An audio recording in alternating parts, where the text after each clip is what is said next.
पश्चिम विधानसभा मतदारसंघातील मतदार मोठ्या उत्साहाने मतदान करत असून यावेळी नक्कीच बदल घडेल आणि पुन्हा एकदा उद्धव ठाकरे साहेब मुख्यमंत्री होईल असा विश्वास महाविकास आघाडीचे पश्चिम विधानसभा मतदारसंघाचे उमेदवार राजू शिंदे यांनी व्यक्त केलाय।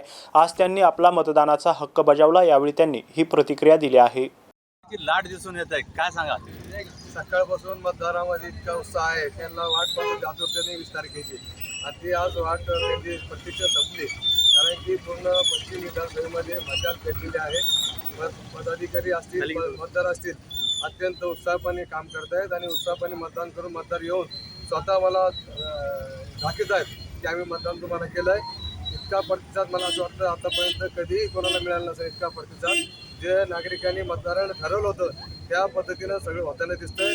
सर्व मतदाराचं आणि माझ्या सर्व पदाधिकाऱ्यांचं मनापासून आभार व्यक्त करतो की इतके मन लावून ते सर्व करतायत आणि मतदाराचं सुद्धा मी विशेष आभार व्यक्त करेन आपल्या माध्यमातून, त्यांचा धन्यवाद देईल की त्यांनी जे ठरवलं होतं बदल करायचा, नक्कीच मला असं वाटतं की ते आज बदल होतोय आणि येणाऱ्या 23 तारखेला या मतदारसंघामध्ये प्रचंड मताने मशाल ही पेटलेली आहे आणि मी निवडून येणार 100% उद्धव साहेब या महाराष्ट्राचे मुख्यमंत्री होणार। विकासाचे मुद्दे त्यांना जे आश्वासन देते लवकरच पूर्ण होईल। काही गोष्टी ह्या परिसरातला विकास लोकांनी माहिती काही विकास न केल्यामुळे आणि ह्या भागामध्ये उपलब्ध नसल्यामुळं लोकांनी ठरवलं होतं की आता ह्यावेळेस आपल्याला बदल करायचा आहे आणि त्यांनी कितीही दगड मारून घेतले, स्वतःवर गाड्यावर करून घेतले, तरी लोकांनी ठरवलं त्याच्यात बदल होणार नाही। किती त्यांनी सहानुभूती मिळवण्याचा प्रयत्न करत असले जीवन आणि प्रयत्न, त्याचा काही उपयोग झालेला दिसत नाही।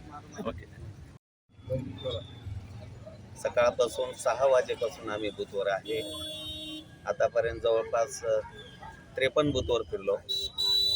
पूर्ण मशाल या चिन्हावर बटनावर मतदान करून विजय भरघोस असा प्रतिसाद मतदारांनी आम्हाला दिलेला आहे। आमचे बूथ असेल किंवा मतदारावर असेल सकाळी 7 वाजेपासून लाईन लागलेली आहे आणि लोकांचं एवढंच म्हणणं आहे की आता बदल हवा, चेहरा नवा तर बदल हवा। काका काय सांगाल, कसा रिस्पॉन्स आहे? आम्ही सकाळी आमचे सर्व सहकारी 7 वाजल्यापासून उठत असतोय